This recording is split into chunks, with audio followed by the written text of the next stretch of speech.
فرش التراب يضمني وهو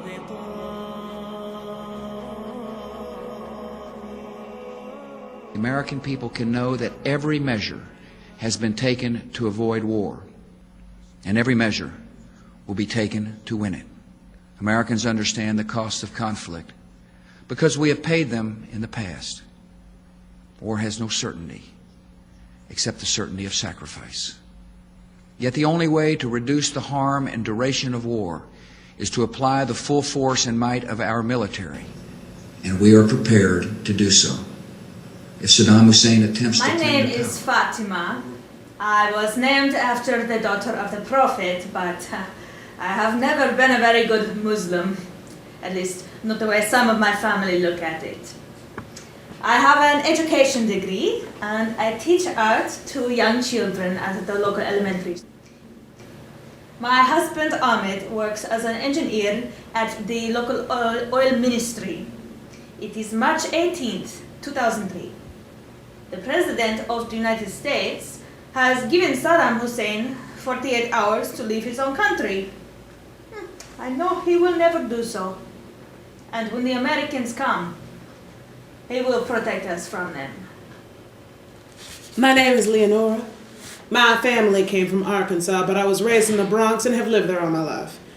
I work as a nursing assistant at a senior citizens facility in Riverdale. The people there are very nice. Well, those who know who they are. A lot of them don't, and it's very sad, but I try to smile and cheer them up. My husband, Thomas, he works at a local hauling place. He's originally from Atlanta. We have 3 children. Martin, who's very smart, and he goes to the Bronx High School of Science. We're very proud of him. Then there's Melissa, who's just out of middle school. She's having a little trouble reading, but there's a program at the school, and we hope it helps. Then, of course, there's a baby, little Samuel Lawrence. He's only 3, but we can see he's taken after Martin, starting to read already. Well, I've been watching on the news about how we're going to be going to war with this Saddam guy in Iraq who helped the terrorists blow up the World Trade Center. And I heard Secretary Powell, and you know, he's also from the Bronx. Well, I know how hard it is to be black when you're coming from the Bronx. And he showed some pictures at the UN of these weapons of mass destruction. Well, I can only hope that if we go to war, it ends soon, like the last time we were in Iraq. My daddy died in Vietnam. We don't need any more wars like that one. My name's Sarah Jane. I got married to George when I was 17, though he was about 5 years older, and that was partly because I was expected. But George joined the Marine Corps right after Harry, that's my eldest son, was born. He said it'd be the best thing so that he could have a career and that he could support us in the style that I was accustomed to. And I liked that. We're from Atlanta, but now I live with the other Marine wives on the base at Camp Lejeune. And George is a first lieutenant Marine in the Marine Corps. Oh, I'm so proud of him. You have no idea. When I see him marching down the parade ground with his men and dressed up in his uniform, and he's probably going to be shipping out soon for that war the president says we have to have with that Saddam guy in Iraq. I can't help but be a little nervous. You know, my Uncle Les, he was in Vietnam and he came back in one piece, but well, according to my mama, he was never really the same again. Oh, but we gotta support our president, which the good Lord sent us, and get back at that Saddam for bombing us in the Pentagon and those poor folks in New York City. I guess I'm just nervous because, well, I'm expecting again. I just know that George is gonna be all right. You know, he is so smart and such a good athlete. Oh, he was quarterback of our high school football team. I was in the 7th grade when I first saw him. I had a big old crush. Yeah, George will be right there when they kick that Saddam guy out because like the president says, if we don't stop them there, we're going to have to stop them here.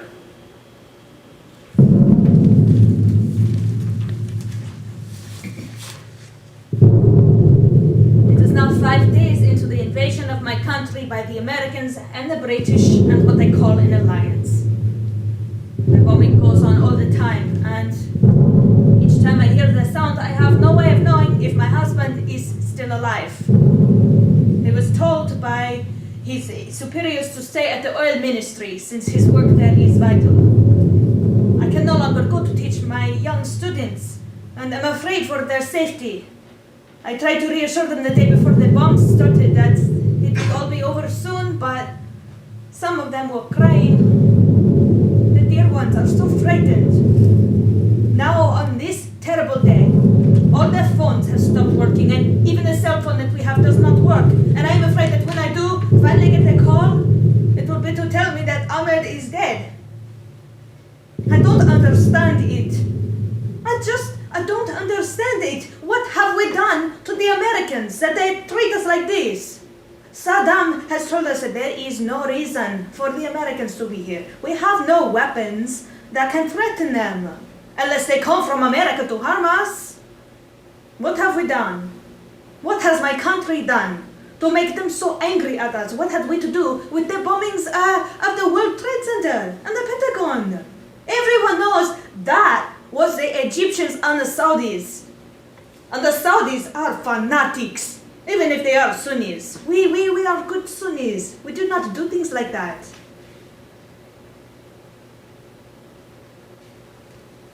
The bombing has stopped for a little while. I know too many people. Saddam has been a bad man.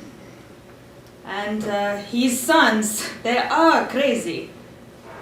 And don't think I am so naive that I do not know that he has sometimes treated the Shiites harshly. But we have become more Western under Saddam, more, as you would say, civilized. I am not unfamiliar with Western civilization. Did you know I have been to Paris? My father brought out my sister and me so that we can read not only Arabic, but also French and English. I like Western music very much. My friend Selim owns a music shop, and I go there and I get Madonna, and you too, and Beethoven symphonies and Pavarotti. I am like you in many ways, very much. But from what I understand, because your president does not like my country, he is going to destroy it. Saddam has kept order in Iraq. We have always been governed by strong men.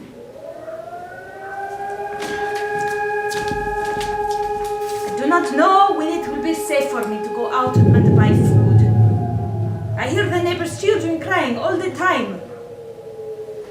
My only hope is that you may understand in my fear what could be your own. And all I can think about is my husband and my students who may be injured or worse. This war is just starting and it looks like it's going to be over soon, praise the Lord. Well, I don't remember anything about Vietnam except when it was just ending and I was just a little girl. I remember late one night after I'd gotten my first grade report card, and Mama, she was so proud of me because of my good grades. And she told me Daddy would be proud of me too. Well, I can barely remember him, but Mama had all sorts of pictures of him around the house with his buddies and in his sergeant's uniform looking so proud. But that night, I won't ever forget. I was just about asleep, and I was thinking about going to Disney World, which Mama promised me we'd go to as soon as Daddy came back. And then the doorbell rang. And I thought I was dreaming because I heard a shout. I got out of bed real fast. And when I ran into the living room, I saw Mama sitting there on the sofa with a letter in her hand. And my big brother, Marcus Jr., with his hand on her arm, just barely touching it like he was afraid she would explode if he grabbed at it. And at the door, there were these two soldiers, dressed up like for a parade, looking like they couldn't wait to get out of there. And then one of them said, real soft, "We're awfully sorry, ma'am." And then they left. And then Mama dropped the letter on the carpet. Well, I don't remember much of what it said because I was only 6 years old and I didn't understand the big words. But Marcus Jr. helped me, and I remember this being something about freedom and honorable and deep regret. And I remember thinking that maybe regret was like a well and that Daddy had fallen in it. But Mama didn't keep the letter. She burned it that night. Well, whenever I think back to that time, I just have to thank the good Lord that there's no draft now, because Martin is only 15 and Thomas wouldn't even think about joining the army, and he's too old now even if he wanted to go. But it looks like we're going to get that terrible Saddam guy out of there, and the war will be over soon, and then maybe we can all take a breath.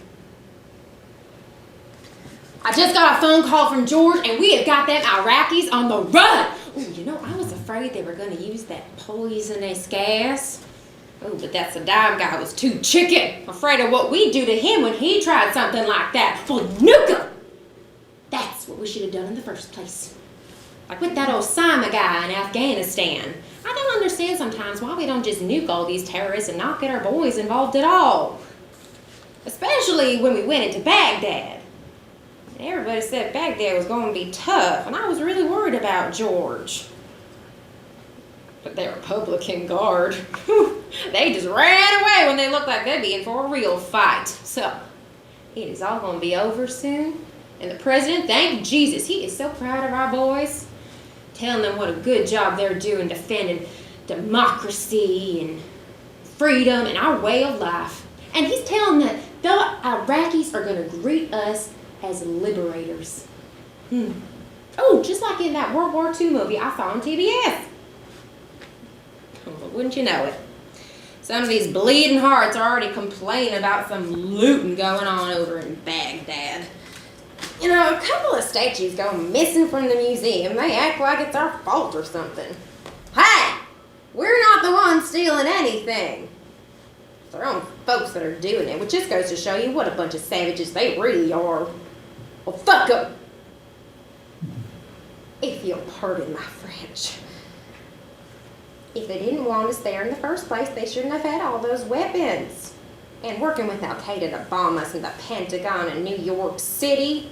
You know, you mess with the US of A, we're gonna mess with you. Ooh, when George gets back and all this is over, I'm gonna be so proud of him.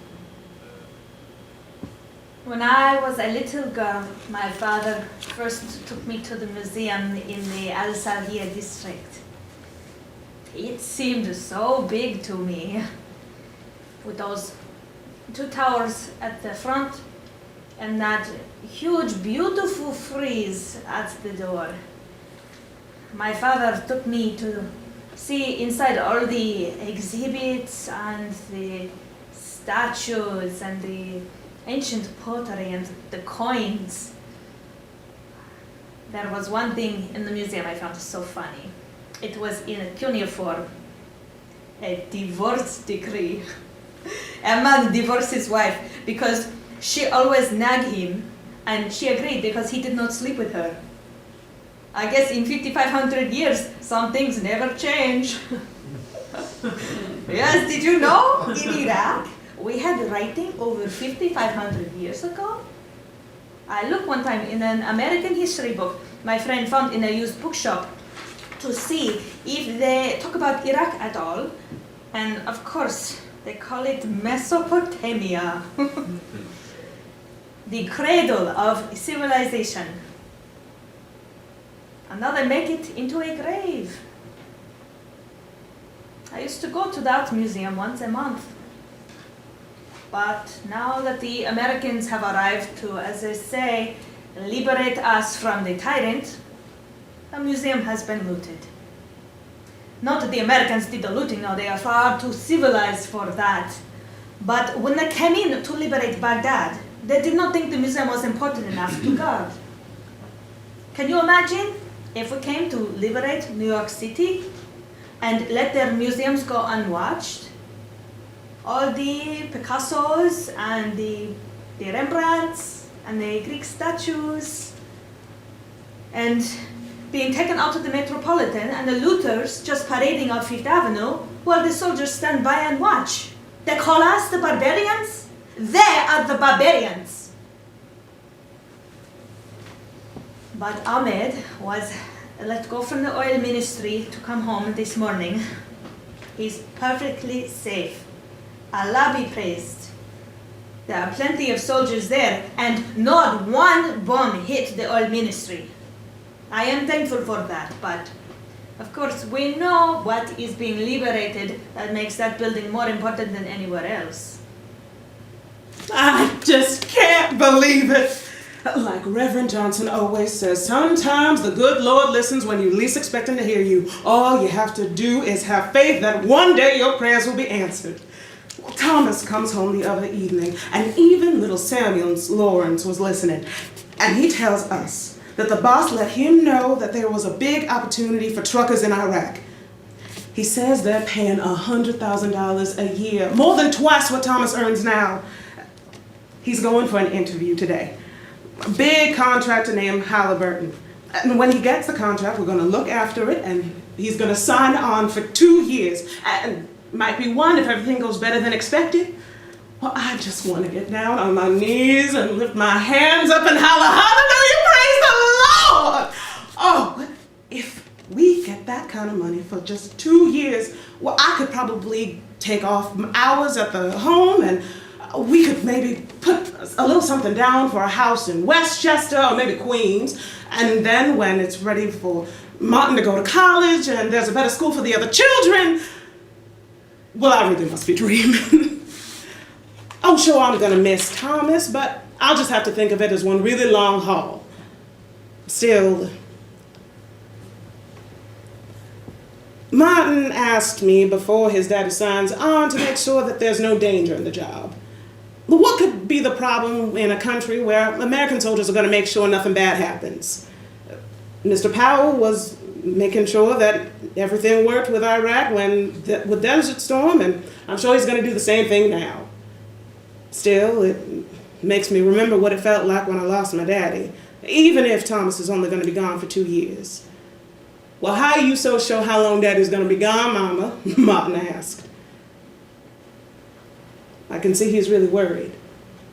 But Thomas says it's at-will employment and he can leave whenever he wants, so no bad thoughts. I've got to have my faith. For Martin, with that kind of money, he could go to the best college and not have to worry about loans or debts. Mission accomplished. I just saw the whole thing on the television, and there was the president getting off the aircraft carrier, and didn't he look like something with his fighter pilot uniform on as he got off the jet? Just like something out of Top Gun. And right behind him, there was this banner that said, "Mission accomplished." And then he gave this great big speech about how he's so proud of all our boys for making this country safer by getting rid of Saddam, and now there will be democracy and freedom in Iraq, and we can think about getting home in about 6 months. And even though I admire our president for having the guts to stand up to those terrorists, I am just so thankful that pretty soon our boys are going to come home safe. Because you can never tell with these terrorists. I mean, they're sneaky. And they might do something that we're just not ready for. Even George told me that even though he thinks the real fighting's over, he's got to be careful because some of the Republican guards is getting into the population, pretending like they're everybody else. I mean, how can you tell them apart anyway? Oh, but no, tonight, Rita and Sue are coming to my house with their kids, and we're going to chip in and get ourselves a babysitter so that we can go down into town and have ourselves a real celebration. I'm getting close to due with this baby, and a teeny teeny buzz from 1 or 2 margaritas isn't gonna hurt. And then I can start counting down the days for George to get back. 'Cause when he does, oh, he's gonna have a brand new baby girl to hold. They have found Saddam, hiding, like a criminal. And the way he looked, it was bad enough when they captured his sons and butchered them. It was bad enough when they knocked down his statue. It was bad enough when they fired anyone who had worked for the Ba'ath Party and all those soldiers. What are they to do now that they have given everything to the Shiites? But they kept Ahmed on at the oil ministry. Essential work. The gunfire here is the sound of the Shiites celebrating. Anytime they do something they want people to know about, they start shooting guns. Like those guns are toys. That's what they are, children with toys.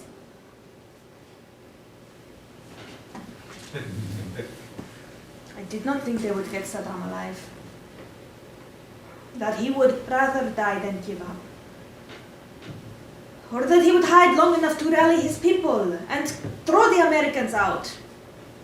That time, just a few days before the invasion, when he went out among the people to show that he was not afraid. He promised us the mother of all battles. But in those pictures I just saw of him, when they put their filthy fingers in his mouth, to show how weak he was, they wanted to show that he was just like everybody else. But they wanted to show he was less than everybody else. I could not help it. I started to cry.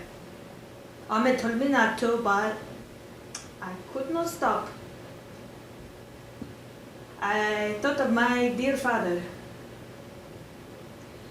They always said he looked like Saddam. And it seemed to me that that man with someone's dirty fingers in his mouth was the same man who came to read me stories when I was a little girl and could not sleep. I saw Selim today. He's beginning to get threats that he is a bad Shiite because he sells Western music in his shop.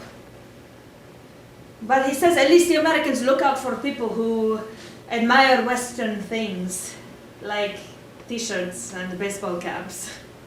Some of the American soldiers even go into his shop to buy CDs. The things that make him, his countrymen hate him, will keep him safe. It's funny, isn't it? Yes, Selim knows how to survive. I hope Ahmed can learn how to from him. The power is going out again. The Americans say that they are working on it, and soon everything will be back to normal, as if that could ever happen again. I'm not sure when I go out if there will be food to buy that is fresh. Most of the fruit looked like it's beginning to rot. I have to cut out the bad parts. And yesterday I found out that a family on our block is leaving for Lebanon. They are frightened of the Americans. What is wrong with these Americans? They are destroying my country and calling it freedom. I got this letter from Thomas today. It's hard for him to call, and I can't always make it down to the library to use the computer, so this is the shortest way of getting information, even if it is slow. He's been gone for 6 months now, and I've got to admit it's been harder than I thought. Oh, he writes, "Hi, sweetie. Sorry I haven't called in a while, but you know, with the difference in time and my work schedule, it's hard to do that, so here's a letter from your big papa. I hope it doesn't take too long to get to you. First of all, how are the boys and Missy? Is she reading better now? And you tell Martin he'd better keep his grades up when Big Papa's not around, or he'll get a licking when he gets back." Just kidding. And you, be careful about keeping to the diet Dr. Simmons put you on, because you know how you got sugar in the blood in your family, and you just love those Whitman samplers. And though, of course, if you want to cheat once in a while, you can have a chocolate just for me while I'm away. Anyway, life here is no picnic, believe me. First of all, the weather here is changing, and it's hotter than Peachtree Street on the 4th of July. But it's a dry heat. And these flak jackets make us even hotter. But these terrorists are getting organized, and they mean business. They got rockets and grenades and everything. Word around here is they got them from those armed depots nobody seems to have bothered to guard right. You should see the mess around here. Lots of places total. Looks like Watts after the riots. But don't you worry. Mostly I still just make the runs between the airport and the barracks in the green zone, hauling food and water for the servicemen and women. Well, I'm beginning to realize that these Iraqis are not nearly as friendly as we thought they'd be. Guess considering everything, I'd be pretty sore too. Only at least we got rid of that Saddam guy. They should be feeling pretty happy about that. Oh, some of them are okay, I guess. I'm getting to know one of the Iraqis named Salim, and he's pretty cool. He speaks English pretty good, and he sells American music and stuff in this marketplace. A big Tupac fan. He tells me that this is just the beginning, and that if the Americans want to win this war, they'd better get ready for the long haul. Here's a little joke because he knows I'm a trucker. Give the boys a big hug for me and Missy a kiss and tell them that Daddy's going to make them rich. You are getting those checks from me, aren't you? All my love. Thomas. Well, Thomas is trying to joke about what he's doing, but of course he'd never tell me if he was in danger. But there's been some pretty terrible things happening, like those contractors that got killed on that bridge. Of course, I don't hear about any truck drivers when the Pentagon lists the dead. But I can't think about that now. You just got to take one day after another as it comes. And I've got to keep my spirits up for the children and for Mrs. Goldman and Mr. Rusk at the home. They're my favorites. And it's only 18 more months until Thomas comes home. Oh my God. All that time before I see him again.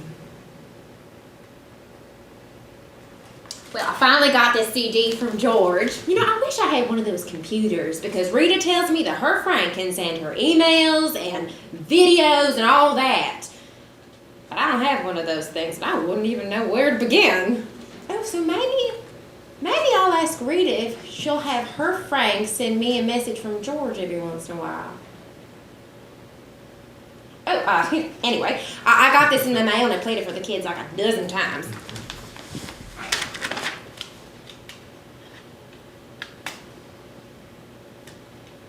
How you doing, sweetie face? I'm just fine here. It's only, it is getting about as hot as Peachtree Street on 4th of July. It doesn't help with these flak jackets and body armor when I do patrol. Only, some of it is pretty shitty, if you'll pardon my French. Remember Jimmy Whitman? He was just out on patrol, more than a couple yards from me when one of those terrorists took a shot at him, and it went right through him like that armor was nothing. Saw all that blood and I put my arms around him as if I could stop the blood from coming out of him. Never had anyone die in my arms before. I never... Didn't mean to tell you that, honey. I slipped out. But don't worry about me. You know I can take care of myself. Some of the Iraqis, they're pretty okay, just like regular folks. The problem is, can't tell which ones. So we have to roust them, sometimes knock down the doors of their houses because nobody opens up. And if somebody heard a shot from one of these places and we're not sure where, we have to check all the houses out. Oh, and the women, they are really weird. We're supposed to be respectful, but we also got to check them for weapons because some of these terrorists, they hide stuff in women's clothes because they think we wouldn't look there. And so, we have to start and they get screaming and crying and we are barely touching them. And then the older women and the old men, the little kids get into it. It's just a mess. Look, I know we got to do this stuff, but believe me, it ain't easy. Though I guess I wouldn't be too happy if someone started touching you. Oh, no one gets to search you for concealed weapons but me. But talk about a small world. This big guy gets out of a supply truck, and I'm checking things out. Guess who's driving his ass up and down Suicide Alley? Tom Williams. God, remember him? Oh, hell of a blocker. Saved my ass a couple times when one of those monster tackles from Central was coming at me. Anyway, we're going to get together for a few beers if we can make our schedules coordinated. Tell you the truth, when I heard from Tommy how much he's getting paid for what he's doing, I got a little steamed. God, he could choose to leave, but hell, that's not Tommy's fault. And even if he can make some money out of this war, why the hell not? Somebody's making money, that's for sure. Just hope he watches his ass. Kind of work is no picnic, believe me. Well, at least we got armored trucks and guns, right? Lieutenant Brown, sir. Shit. We've got a problem. Well, someone's calling for me, so I better run. I love you.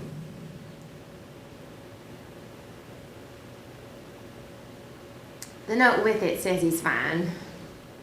I just wish I knew what had happened. You know, I remember Tommy, real nice guy. But I guess I shouldn't worry. Like George says, he can take care of himself. And I gotta get the little ones in the baby daycare. Mr. Hobson will be real sore if I'm late again for the checkout at Food Lion. Selim told me about this club in the Al-Rasafa district, not far from the Jumhuri Bridge. It's getting popular with some of our crowds, so Ahmed and I went there to meet Selim and his wife. There is a comic who calls himself Omar Khayyam. He does this impersonation of President Bush, and he wears an Air Force uniform. And then he does a real estate salesman trying to sell a house in Sadir City to an American couple. The house, lots of fresh air. In fact, it's almost entirely fresh air. And then he does a tour guide to American tourists. This hall here used to be the finest hotel in Baghdad. It's right next to the hall of the only 2-star restaurant. He even does the jihadists. He does an Al-Qaeda travel agent. One-way ticket to Paradise Special! Salim thinks he's going to be shot by somebody soon. I don't think the man cares. I don't think Salim cares either. He's getting more threats from the Shiites to close his store. I am beginning to not care what happens either. Ahmed tells me that corruption is now getting even worse than under Saddam. They bring in Americans who don't know how anything works. Ahmed thinks that even though he's one of the few people who knows how to keep the pipelines operating, they're going to fire him because he is a Sunni. Yes, if things were bad under Saddam, there is an American phrase I have learned. You ain't seen nothing yet. I actually got to talk to Thomas today. It's always such a relief to hear his voice. But, well, he tells me that there are always armed guards around when they make these hauls, but these trucks are no protection against bombs. Now, I don't see much on the news or in the papers about contract workers. Only once in a while something slips like it's a secret. All I hear about is how there's near to 1,000 American troops dead in the war, and the president said it'd all be over by now. Thomas is more than a year left before he comes home, and I'm starting to count down the days on the calendar like it's a prison sentence he's serving. The money's still coming in, and I'm trying to save up, but I think we should tell him to come home. Money just can't be that important when it comes to somebody you really love. I finally got another CD from George about what happened last time. It was a real sad story. Seems this little Arab boy was wandering near the perimeter of the Marine base, and somebody shot him because they thought he was going to blow himself up. Because, you know, that does happen now. But all the little boy was trying to do was give a piece of candy to a soldier. And then his mom found him. Oh, God, it was just awful. I mean, I can't even imagine if it was one of my boys. I talked to Rita and Sue about it. And they told me that, well, those Arabs really aren't like us. That they think that they're going to heaven when they kill an American. So it's really not the same with them as it is with us. Yeah, I guess they'll just use anybody to get back at us, but we are just trying to give them their freedom. Why can't they understand that?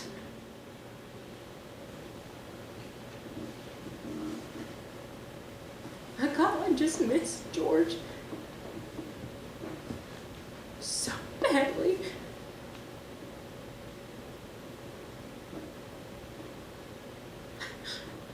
Amanda's celebrating her first birthday now, and he won't be home for another 6 months.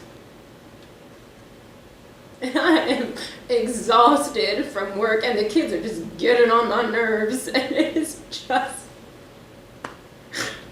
so lonely here.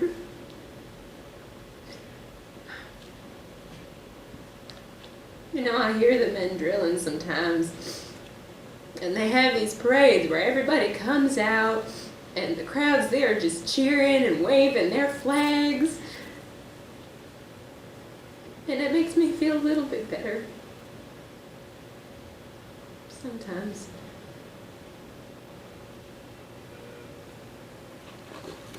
Selim's dead.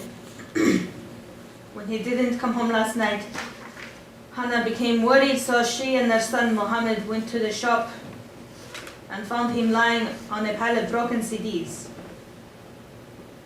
There was a sign at the front of the shop that said, "This is what happens to people who insult the Prophet." He must have been lying there for hours and nobody bothered to call the police. As if they are of any use. They're all Shiite anyway. If Saddam were still running things, this never would have happened. Those murderers would know what would have happened to them, and yes, their families. That's the only way you can deal with religious fanatics. You wipe them out.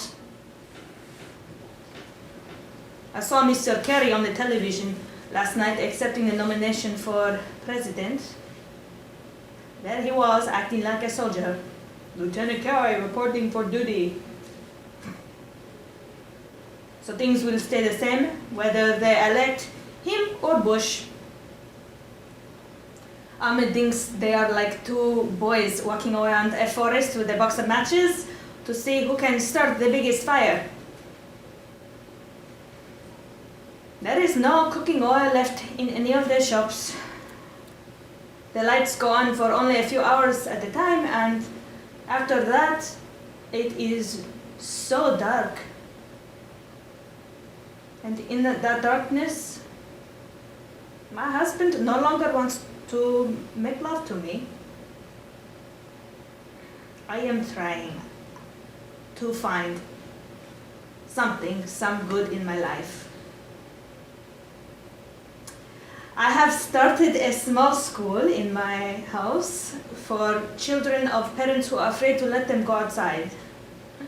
That is something, at least, that I am doing for other people, instead of always thinking of myself. I got sad news from Thomas today.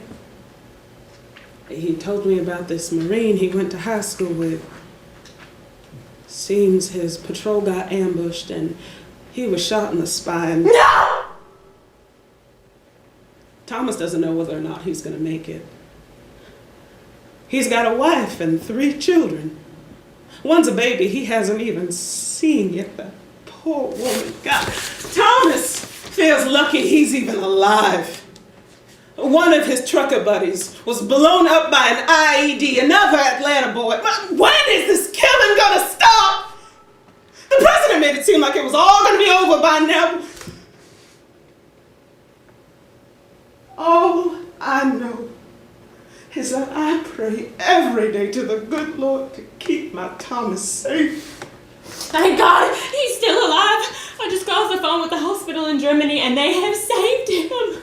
Oh, thank you, Jesus. I knew you were not ready to take him just yet, not with a baby waiting for him when he got home. Oh, God, I just want to go visit him. I want to go, but I can't leave the 2 kids and the youngest one. I wouldn't even trust Mama to take care of them. Oh, God, I heard his voice. I heard his voice on the phone just now. Oh, and he sounded so funny. He sounded like he was talking with something in his mouth. I mean, the doctor says that's normal and that with therapy it will sound the same as always. Oh, but the one thing I could really make out was that his trucker friend, he got blown up by an IED. I mean, before he was shipped out to Germany, Tom visited George in the hospital every day, and then one day when he didn't come,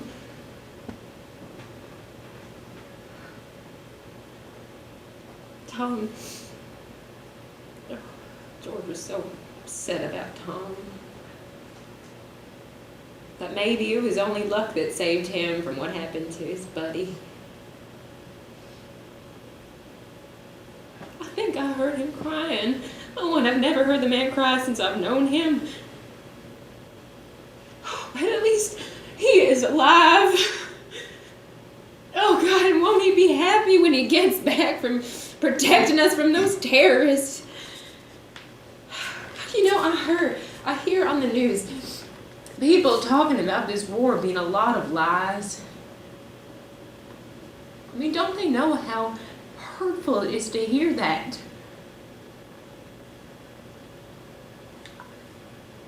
Well, I know that George is a hero.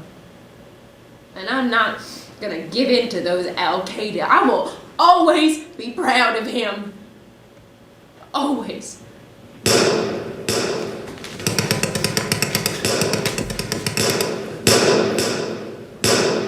It no longer frightens or surprises me when I hear the sound of guns. It could be a funeral procession or a celebration or the sound of the Americans shooting at someone who is shooting at them, or sometimes not even shooting at them. When you live in hell, there are no more surprises. Ahmed was finally dismissed from his position at the oil ministry. His supervisor apologized but explained that anyone who was a Sunni must no longer be in his employ. Besides, there are more Americans who are being given jobs by Halliburton, and they are the ones who really make the rules. At least this is what he's told me. So now he sits in front of the television and talks to it and gets angry and yells. Ahmed has always been such a rational person, almost too rational. Our friends, they call him Mr. Spock, like the Star Trek character. But now he is being very irrational. We hardly go out. We don't dare go shopping. And if we have friends come to visit, we worry for their safety. The other day, Mrs. Habib was struck by a bomb fragment. She almost lost her arm. I have known a woman my whole life. She has never had a single health problem, except a headache. And there is no aspirin to take for this American headache. The Americans talk about the green zone, where supposedly you are safe. But all Iraqis live in the red zone, where no one is safe. Not even children. Especially not them. I'm only thankful to Allah that I have none. For other women a curse, for me a blessing. I could not bear to have children in such a place as this. But we now live in a democracy. Oh yes, the Iraqi people have voted. We have voted for a constitution, and we have voted for a general assembly, and soon we will be voting for a head of state. And every time we have voted, and I and Ahmed have voted as well, my country has become more and more dangerous. A few days ago, Ahmed was restless and he went out to get a pack of cigarettes. A few minutes after he left, I hear a tremendous boom. It shook the walls of the apartment. It was so strong. I would have thought it was an earthquake, but I know it was a car bomb. And we have no working cell phones, so I could not call him. He did not return for hours, and I am getting more and more frantic. So finally, I turned on the news, and sure enough, there were the pictures of the victims. victims of a Sunni suicide bomber. And as the cameras panned over the dead faces, I see one man, just his face and part of one arm that has been blown off. And I thought it was Ahmed. I screamed, and just then he came through the door, dusty and exhausted and sad.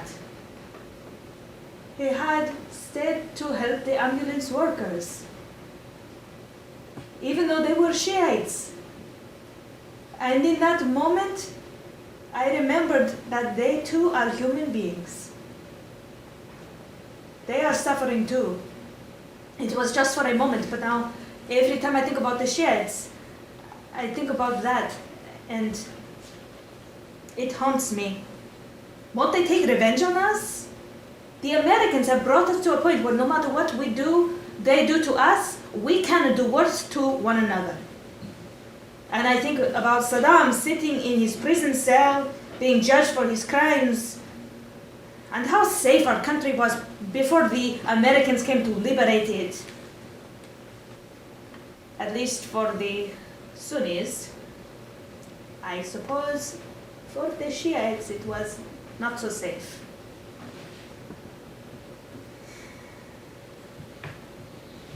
When we got the last note from Calvert,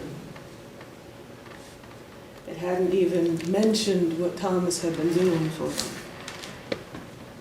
Thank you for services rendered was all it said, like he'd been chauffeuring a car in the city. And when he was buried, there was no honor guard, no flag on his casket. It was just me and the family and the children. And of course, little Samuel Lawrence asking, when's Daddy gonna come out of that box? And of course, Melissa, oh Lord, how she carried on worse than Thomas's mama. But Martin, he was so brave. Only he looked at me when they put the coffin into the ground, like I should have been the one in there. I know he blames me, even though he tries not to show it. I shouldn't have encouraged my husband to sign up and end up in a war zone. I trusted in my faith, but I should have also listened to my common sense. Now I've got so many questions and nobody wants to give me any answers. Like, why did I let this happen to my husband? Why weren't the trucks armored? Why didn't the soldiers make sure the roads were safe? God, will you answer me?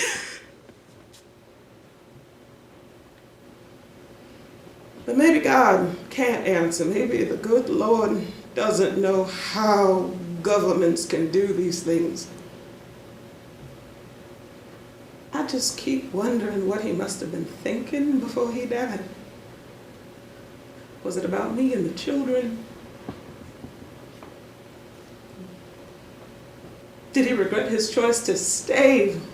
Did he even have time to think of anything at all?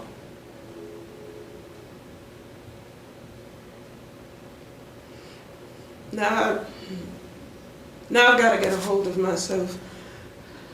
Like Mama says, the good Lord will help with the heavy lifting, but don't you expect him to do the carrying too. Thomas's folks think that we should move down to Atlanta where it's cheaper and they can help with the children, but I don't think I'm ready to leave home yet. But I know I'm going to have to think about it. I can already see that once this money that Thomas earned is gone, that we're going to be in for hard times, what with Melissa growing so fast. And of course, a teenager like Martin, it seems every time he walks in the door, he's grown out of the shoes he's wearing. Soon enough, he's going to be as big as his daddy was. And I can't think like that. I just have to put one foot in front of the other, that's all.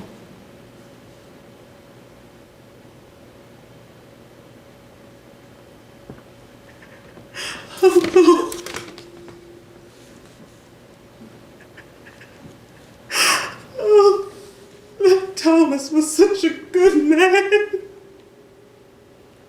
Oh, and that laugh. That laugh could fill Madison Square Garden.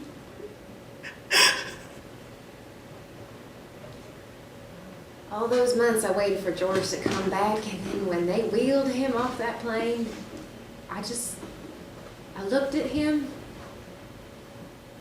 and he didn't seem the same person. He'll never walk again, and I guess I can deal with that. But that laugh he had when he used to say something real funny, that's gone. I never hear it anymore. And with only one arm working, he can hardly play with his kids. And of course, little Harry doesn't even remember what his daddy was like. Maybe it's better that way. And we moved right off the base and back here to Cobb County as soon as we could. And it's not easy getting by with 3 kids and George to look after. And even though Mama is now near enough to lend a hand, I got to take most of this on myself. So, every morning I wake up and I feed the baby. George hates that, too much fuss. And we get an aide to come in a couple of hours a day sometimes. You know, they're real stingy about these things here in Cobb County. I mean, I guess they don't want their taxpayers supporting any welfare cheats. And I mean, I'm all for that. But I would think they would know the difference between a wounded Marine and a welfare cheat. Well, after the baby, I got to empty the bag on George's catheter. And I used to hate to do that. Such a mess. Especially when the kids are all fooling around and I spill it. Oh, but I guess you can get used to anything if you do it long enough. And at least I have the Reverend Wilson and the congregation at Holy Savior Church to give me comfort. I don't know what I would do if I didn't know that the Lord is looking down on me and George and the kids, and that, yes, there is a plan. I just have to have the faith enough to understand what it is. So then after I help George eat, I gotta get him on the potty. And that is no easy task because George is a big man and I'm what he used to call the sparrow with boobs. Yeah, because I used to never weigh more than 110 pounds till after I had the kids. So we have this thing in the house called a Hoyer lift. But if you ask me, it's harder to put George's big old behind on that thing than it is to just move him by main force. Oh, and finally, and by this time the kids are all hollering, I get George in front of the TV. Because that's what he does all day, watch TV. He was never really much for reading, and as it is, his eyesight isn't very good, so. Anyway, by that time, I am near exhausted, and it's only 8 o'clock in the morning. So, I try to watch TV with him. And, oh, George, he used to be such a talker. You know, sometimes I feel like I just hold my hands up like a time in a football game just to get a word in edgewise. And now he just sits there. I mean, maybe he'll chuckle at something funny on the TV like a cartoon or Friends. Or something stupid on one of those reality TV shows. Hell, maybe they should just film right here in my living room. That needs zero reality. But no, that's bitter. And as the Reverend Wilson told us, bitterness about our state in life is the crack in the door that will open us to sin. Anyway, George can go from one day to the next without saying much, besides maybe growling at the kids when they're too fuzzy. But at night, when he's tossing around in bed, I mean, at least the part of him he can still toss, he just rolls over and looks at me like a bug or something. hides under his covers.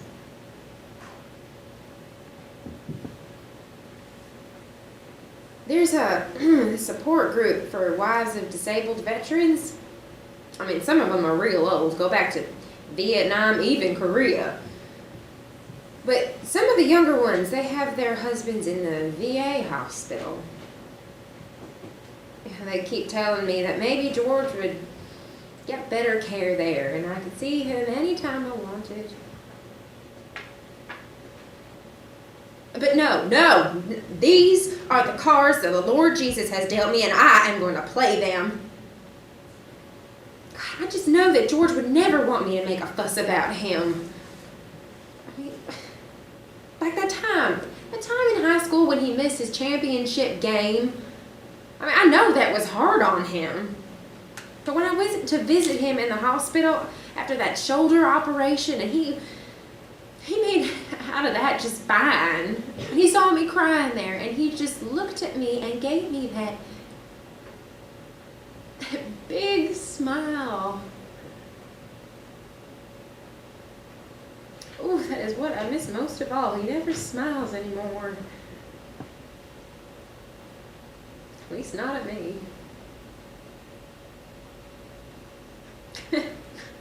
Oh, he just chucked me under my chin and he said, I got the shoulders big enough for any boulder the Lord will put on them. And I knew right then and there that this is the man I would love until the day I die. And I still believe that. Lord is my witness. I still believe that.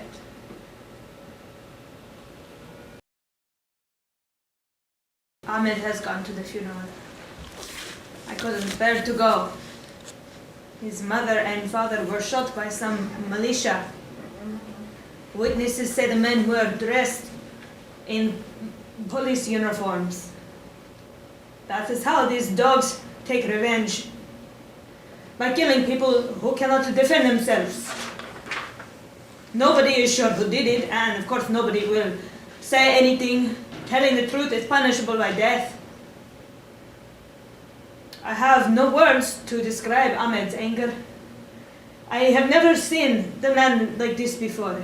He is not a violent man. But now it's like he is a different person. His face even looks different. I am worried about him. He has always been gentle, but now I don't know what is happening to him. His mother and father, such decent people, so kind. They came to the hospital every day and visited me when I had that miscarriage. How could anyone? But they are not human beings that kill them.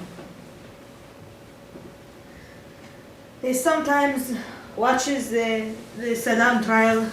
That we can always see. And the way in which the Shiites are trying to humiliate him in the courtroom. Ahmed knows a lot about history, so every time a judge or one of the lawyers asks Saddam a question about the gassing of the Kurds, Ahmed yells out something about the Europeans or the Americans and what they have done, what they are doing. And yesterday I knew from the look on his face when the policeman came to the door to report the incident, as he called it, that Ahmed would never be the same again. His mother had waited for his father to come out of the mosque in Gazalia, as she always had. And it was then that a group of men dressed in police uniforms opened fire on them and another dozen people in the crowd. Ahmed went down to identify the bodies. When he came back, I thought he would explode. Now, I dread what will happen when he comes back from the funeral. They loved their son. And I guess they tried to love me, even though I know what they really thought. I was just the spoiled daughter of a non-believer college professor. I never held that against them.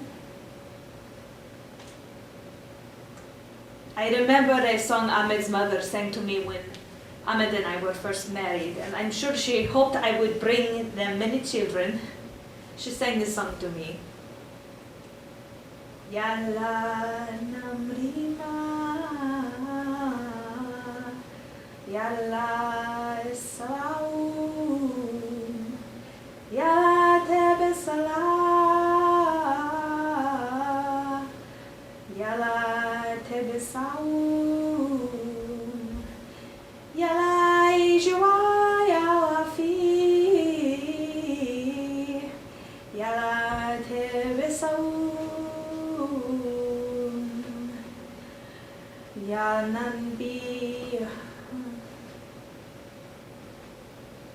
It was bad enough when they blew up the mosque in the Oscaria district.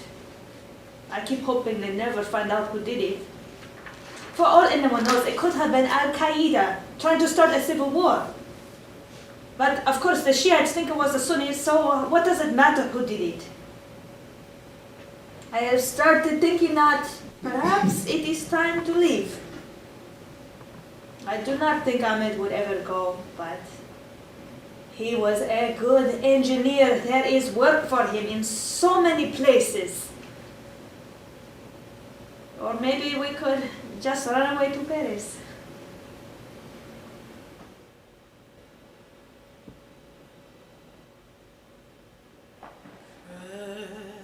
Precious memories, unseen angels, sent from somewhere to my soul.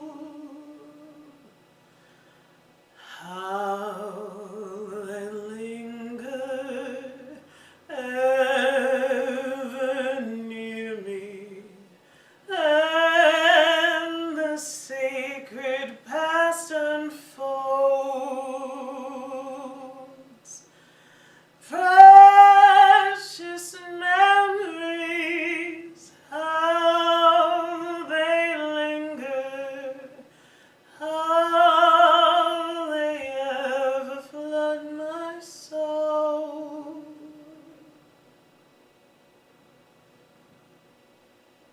When I get real low and worried, I sing that song and think about the summer days when Thomas and I and the children would go to Orchard Beach and have a picnic. Now, I never learned how to swim, but Thomas, he would go right out there until you couldn't see him anymore and wait for the waves to bring him back to shore. Oh, and he would laugh at me when I'd get scared because I didn't see him for a few seconds. And that smile he'd get when I patted him dry with a towel. And then he'd hold me in his arms. And he didn't have to say a word. I knew what he was thinking. It don't get no better than this. Well, now maybe it can't get no worse.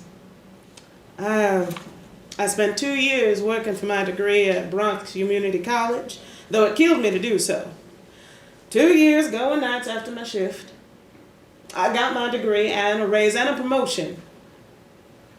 But the children lost a second parent for a little while. But my troubles are mostly Martin. You know, ever since Thomas left us, he's not keeping his grades up. And he's no longer hanging out with his friends at Bronx Science, but some local hoods. Now that I'm done with school, I'm probably gonna have to stop putting off going to Atlanta.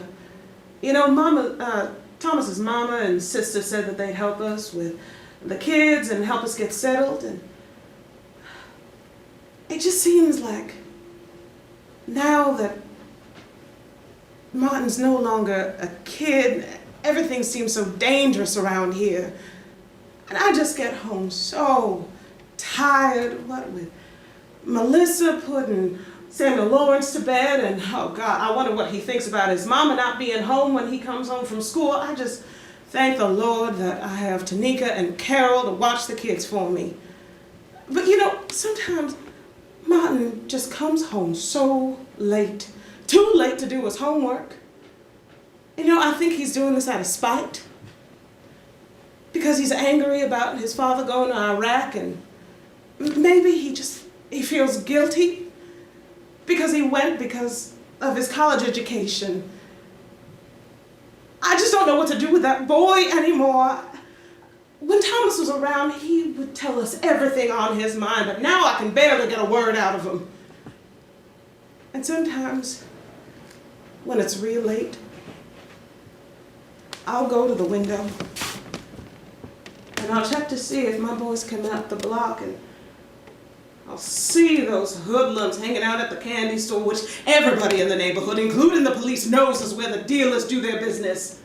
Oh, but then I'll see my Martin coming up the block, and well, he's wearing that bomber jacket I told him not to wear, but he's real stubborn, like his daddy was. But when I see him walking with that attitude walk, trying to look cool, I just run back to my room and pretend I'm asleep.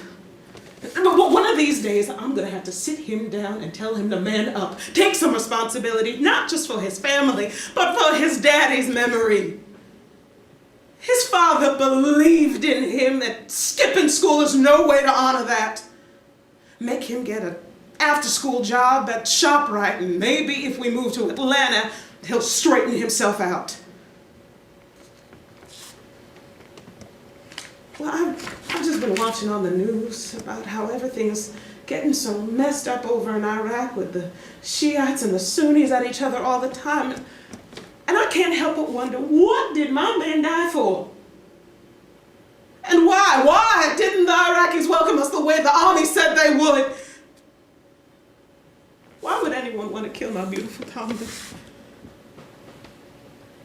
Rock of ages, cleft for me, let me hide myself in thee. Let the water and the blood from thy wounded side which flowed be of sin the double cure. Save from wrath and make me pure. Not the labor of my hands could fulfill thy law's demands. Could my zeal no respite know? Could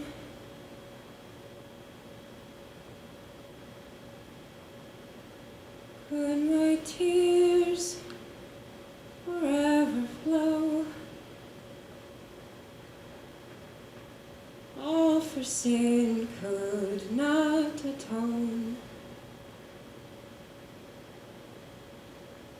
Thou must save, and thou alone.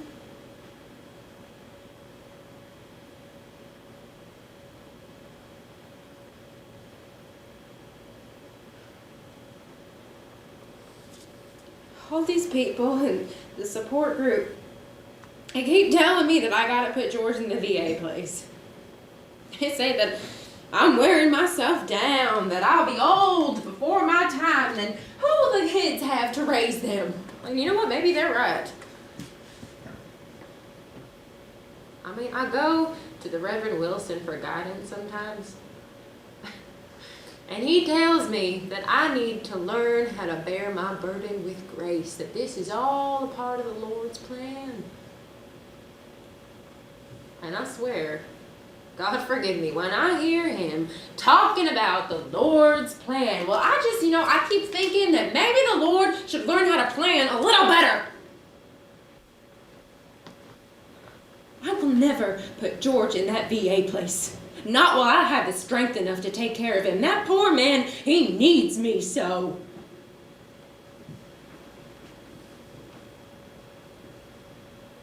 Sometimes it is hard. Like the other day when he had to go to the potty and he didn't let me know and made a mess. And of course, that's when the kids start screaming and hollering. Harry goes one to his hissy fits. starts telling me that his daddy's worse than a baby, and why does he have to be here anyway?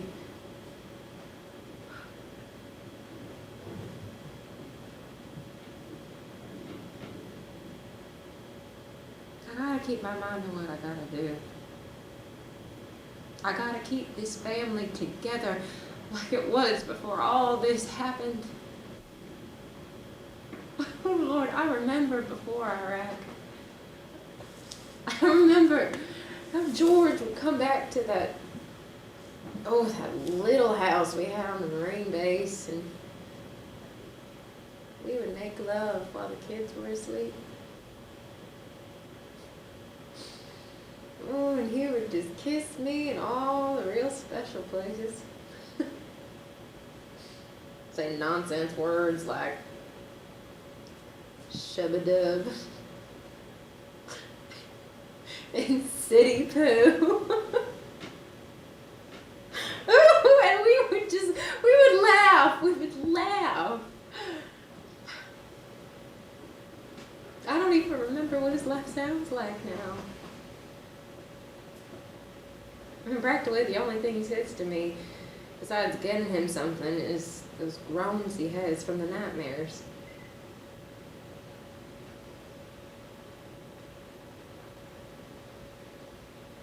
And sometimes, when I think he's asleep, Lord, forgive me for even thinking this. I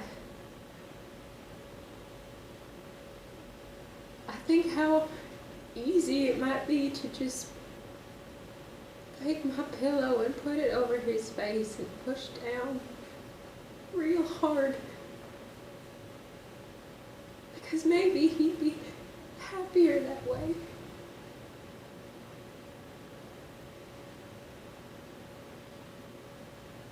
And one time I almost did it.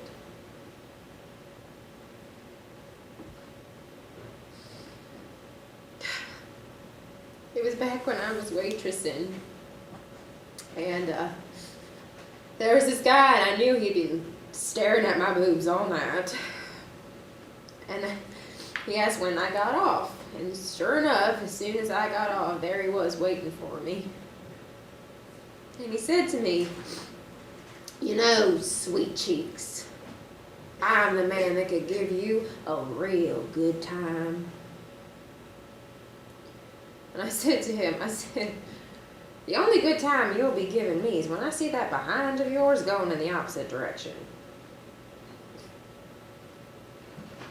And then he laughed, walked away.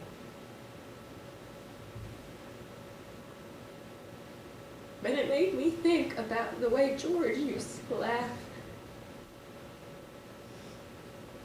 And for a moment, I swear I almost wanted to tell that slick-haired lowlife, yes. Even if it's for one night, even if I burn in hell, I want a man to hold me and make me feel like I am really alive.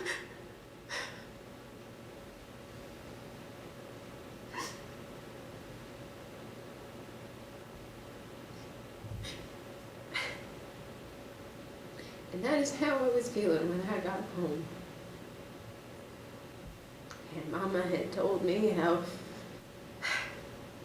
well, Harry had been acting up.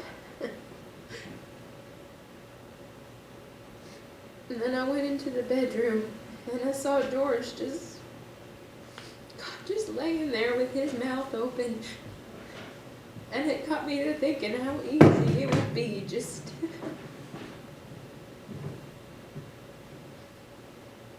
So I took the pillow from behind my head and I raised it up. And just then, George opened his eyes, as if he could sense what I was about to do. And oh my... And he smiled. I haven't seen that man smile since before the war.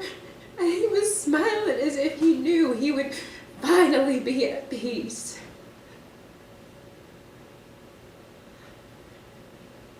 And that just scared me so much that I got out of bed and I got on my knees and I prayed to the Lord Jesus, thanking him for not letting me commit a mortal sin.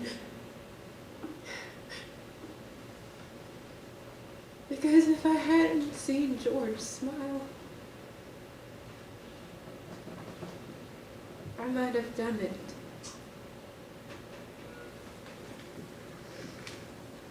Ahmed has gone. He left at about 5 in the afternoon. And if by 7 o'clock, as he says, all goes well, I will be a widow. He met someone who knows someone who contacted him and arranged to have him lock himself up in a market in the Shiite district. I don't know where it is. I pleaded with him not to go. Before he left, his voice, I could not even recognize it. He was so shrill and angry and fast. He sounded like someone who had just signed up for Sagar City to go to the Mahdi army. And before all this, we had Shiite friends. We had parties and celebrations, and we celebrate the end of Ramadan together. What has happened? What has happened to my husband, to my country? Do you have any idea what it takes to turn a sensible, educated, gentle man into a murderer? I thought I could stop Ahmed by telling him that if he went, that he did not love me anymore. A woman's last defense, some men may say. But I could not even do that because I was afraid that he would say that he did not love me anymore, that he had so much hatred in his heart within him that there was no room left for him to love me. So I let him go. I hope as he walked out the door that he would turn to me just once more. And I looked at the balcony and watched him go down the stairs, and I wanted so much to call out his name. But my words would not come out. It was stuck in my throat as if even my voice was afraid of his anger. And then, when he was almost out of earshot, I cried out, "Amen, for the love of Allah, please don't do this!" He turned to me, and he waved like he was just going to get a pack of cigarettes. And I cannot help but think of the innocent people who will be killed. Will there be children? Will there be old people? Does it matter anymore if they are Sunni or Shiite? I hope that he will think how he will be remembered when he does this terrible thing, that he will change his mind. Or please, baby, please, let someone stop him. If there is any justice left in the world, and I have long ago ceased to believe that there is any, Saddam Hussein should be punished for his crimes, so should President Bush. He should be taken from the United States and brought to the International Court of Justice, which America wants everybody to abide except itself, so that the world can see that, yes, there is still justice.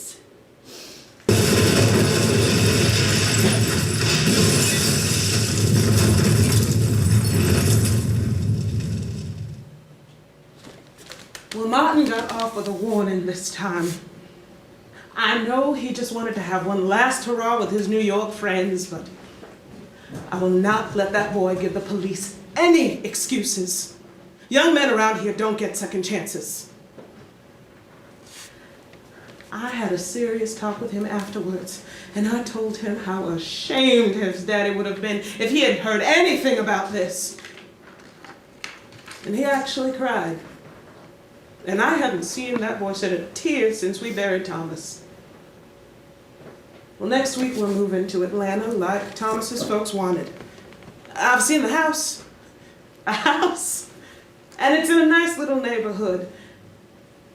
Though it breaks my heart when I think that Mama's not going to be able to see her grandchildren but so often. And, well, I know there's no school in Atlanta that's going to come to the standards of Bronx science, but well, Martin will get a good education anywhere he goes, and, well, so long as he doesn't hang out with the wrong kind of people, and if he does, it doesn't matter where he goes, you can't have good attendance when you're dead. You know, yesterday, there was some petition about stopping the army from recruiting at local schools. And I've never signed anything like this petition or anything like it before, but I signed this and I felt a whole lot better about it. Now, I don't think it's actually going to change anything, but I don't know. Right now, it seems like joining the army is just as dangerous as joining any gang.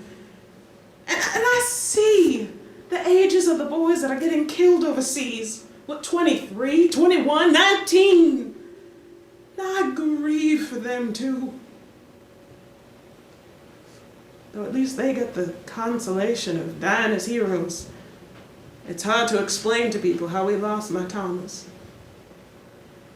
Well, the children and I are going to say goodbye to Thomas tomorrow. He's got a real nice stone with the words, "The Lord is my shepherd," on it. He was a good shepherd, my Thomas.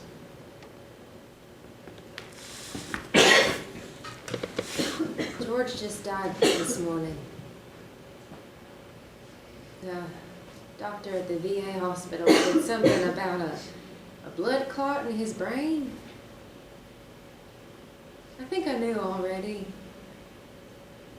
I woke up real early and it seemed that there was something that passed right over me. Maybe it was George saying goodbye.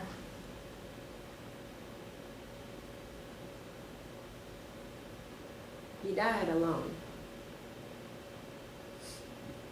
At least when he was here, I could have kept an eye on him so that when the time came for him to pass, the kids and I could have been there.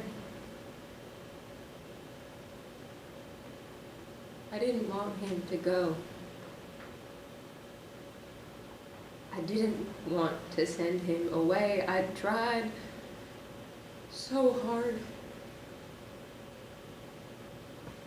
But I just couldn't manage anymore.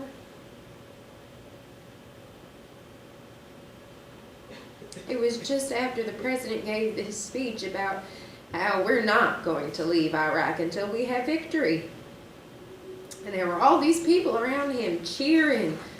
And George was watching television and then seemed to get really angry about something. I don't know what. And he must have had a fit. So I tried to get him back into bed. But he was fussing so I couldn't do anything with him. And then, of course, the kids start screaming, and I tried to get George back in his bed. And then, I don't know, I must have blacked out or something, because the next thing I know, there are medics, and I'm the one going to the hospital. And little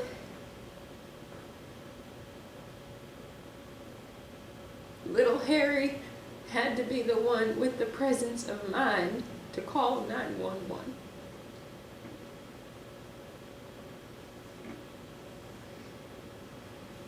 So when Mama came to visit in the hospital and the doctors told her I had nervous exhaustion,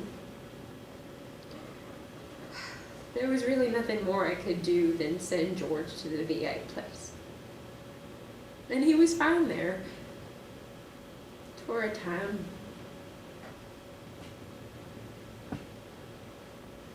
I know I'll probably burn in hell for thinking this, but all I can think now is that I'm free now. As if I always hadn't believed that my George was gonna get better. Lord, I prayed every night that George would just get out of that wheelchair and lift me up and make love to me like we used to.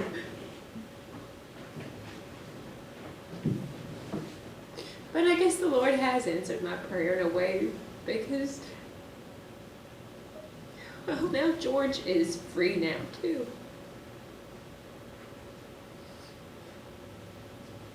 Oh, but there was something real odd about the way I saw George the last time before he passed. He was looking not so well, and I wondered if there was anything I could get him from the candy shop, you know. And then he said something to me, and it was so clear. I knew I couldn't have been mistaken. He said, "Lord, forgive me." But what he wanted forgiveness for, he didn't say. And I know what you're thinking. I know that you think George felt really sorry for all the stuff he did in Iraq, as if he could have helped it. But no, I think he wanted forgiveness for not being able to take care of me and the kids anymore.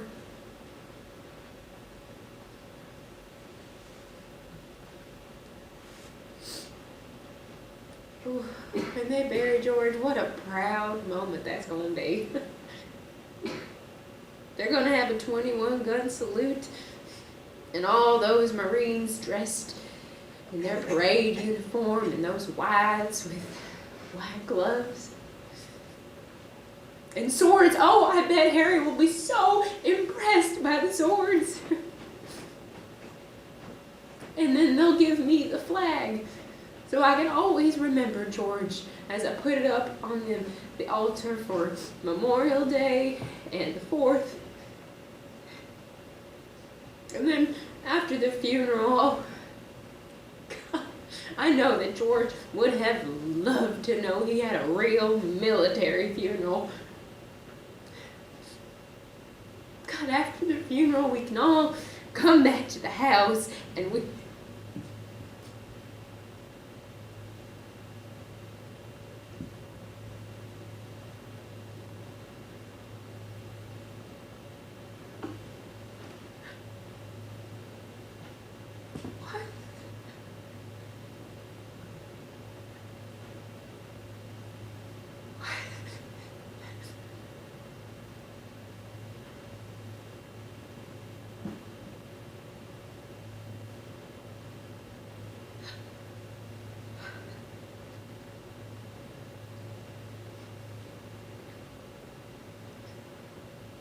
I know there are a lot of you who think this war was all wrong.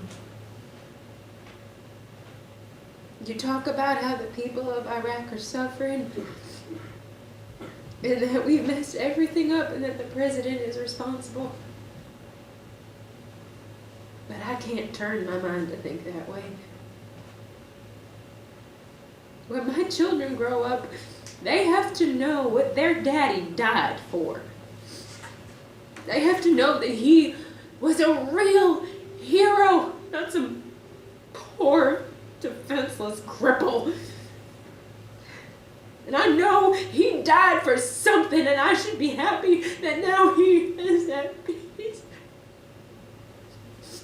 Stop it, Sarah Jane.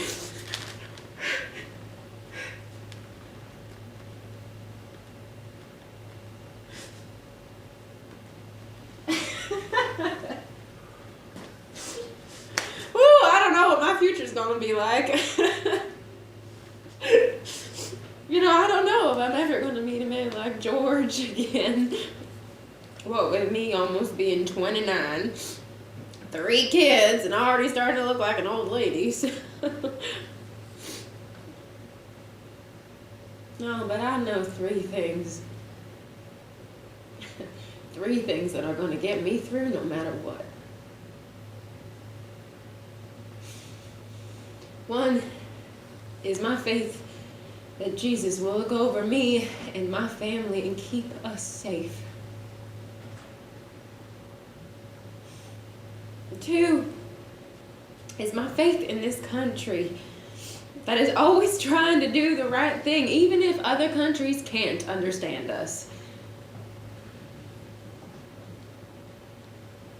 And 3, I believe that George W. Bush was put on this earth to build democracy in the Middle East and to keep terrorists from hurting us again like they did in 9/11. And they haven't since, have they? So God bless all of us. And God bless George W. Bush. And God bless the United States of America.